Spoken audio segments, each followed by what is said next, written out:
looking at the roster, and you can agree or disagree with me here, I don't know how deep it is, but I'm going to tell you what, you've got 5 or 6 real key players, and when they put the push on, it's tough for the opposition to counter what Cape Breton has to offer.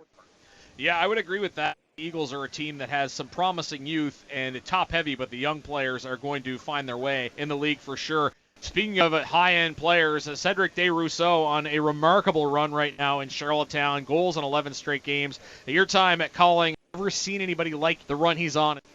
Let's not kid ourselves. You have to have a lot of skill to be able to put a run like that together. As well, you got to have some puck luck. Cédric Desruisseaux has that right now, 11 straight games. I don't know if I've called very many games where players have had an 11-game goal-scoring streak. Something similar as well last night, like Colton Ellis, the goaltender with 2 assists in the game.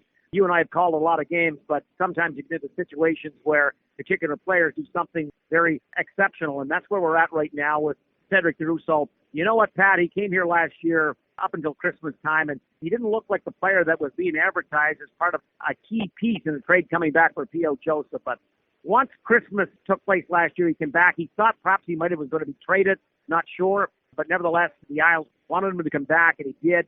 And he came back with a renewed confidence and vigor and had a real strong second half the last year and then just lights out this year. He's a guy with Casey as well as Colton Ellis.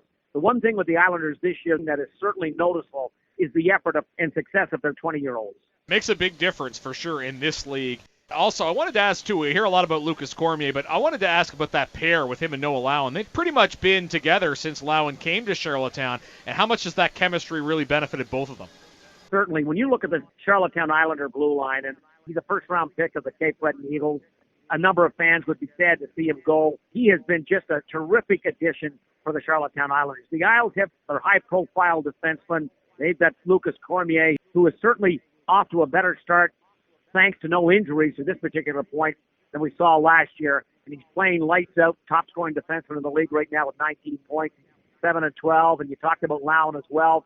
I was going to mention William Trudeau, who's 7th in the league. I know Cape Breton's got their offensive numbers off the blue line as well, but for Trudeau, he's jumping in as a potential draft pick to the NHL draft this year. But you have Cormier drafted last year. You have Trudeau, who might be drafted this year.